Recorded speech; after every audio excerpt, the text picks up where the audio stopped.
செம்மணி மனித புதைக்குழி தொடர்பாகவும் நீங்கள் களவிஜயம் மேற்கொண்டிருந்தீர்கள். அதேபோன்று கடந்த வாரம் ஐரோப்பிய ஒன்றியமும் அவதானிப்புக்கு வந்திருந்தது.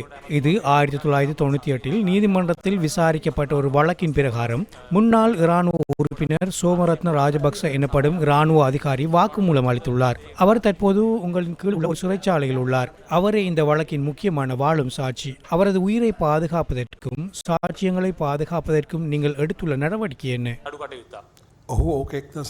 அவர் அதை 1998 அல்லது 99 தெரிவித்த பின்னர் எந்த அரசாங்கமும் அதை தொடர்ந்து தேடவில்லையே. நாம் ஆட்சிக்கு வந்த பின்னரே அது வெளிச்சத்துக்கு வந்தபோது நீதி அமைச்சின் காணாமல் போனோர் பற்றிய அலுவலகத்தினூடாக பெரிய அளவில் தலையீடு செய்து இன்று அந்த அனைத்து அகழ்வு பணிகளும் நிதி ஒதுக்கீடு செய்து நடத்தி வருகின்றோம்.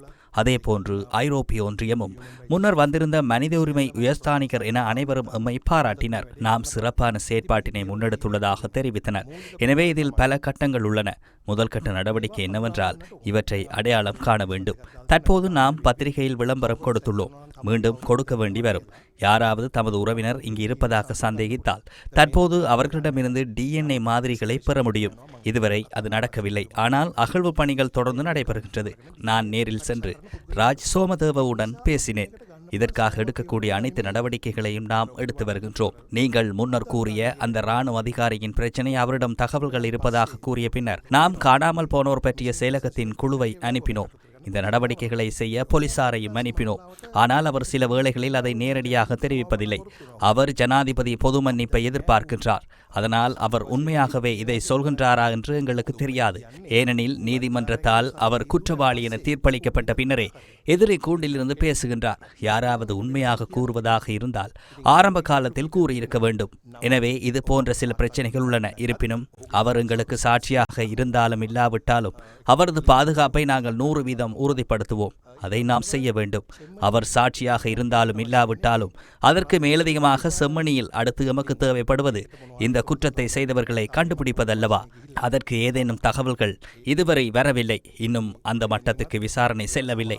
இன்னும் நாம் அந்த உடல்களை தோண்டி எடுப்பதிலும் அவை சில இயற்கை மரணங்களாலும் நிகழ்ந்தவையா அல்லது ஏதேனும் காயங்கள் தாக்குதல் காரணமாக நடந்ததா என்பதை முதலில் தீர்மானிக்க வேண்டும். அங்கு ஒரு பெரிய பிரச்சனை ஏற்பட்டுள்ளது. அடுத்த பிரச்சனை என்னவென்றால் அப்பகுதியில் மிகவும் குறுகிய காலத்தில் LTTEயும் இருந்துள்ளனர். இந்திய அமைதி காக்கும் படையினரும் இருந்துள்ளனர். அந்த காலத்தில் இருந்த ஏனைய ஆயுத குழுக்களும் இருந்துள்ளன.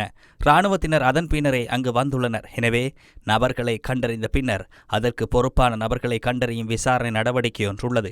இல்லாமல் இல்லை. அதை நாங்கள் சரியாக செய்வோம், செய்ய விரும்புகின்றோம். குருக்கள் மடம் தொடர்பில் குருக்கள் மடத்திலும் இந்த நாட்களில் அகழ்வு பணிகள் நடைபெறுகின்றன. நானும் அங்கு சென்று அவதானித்தேன். LTTEயினரே இதனை செய்தார்கள் என சுற்றியுள்ள கிராமத்தினர் தெரிவிக்கின்றனர்.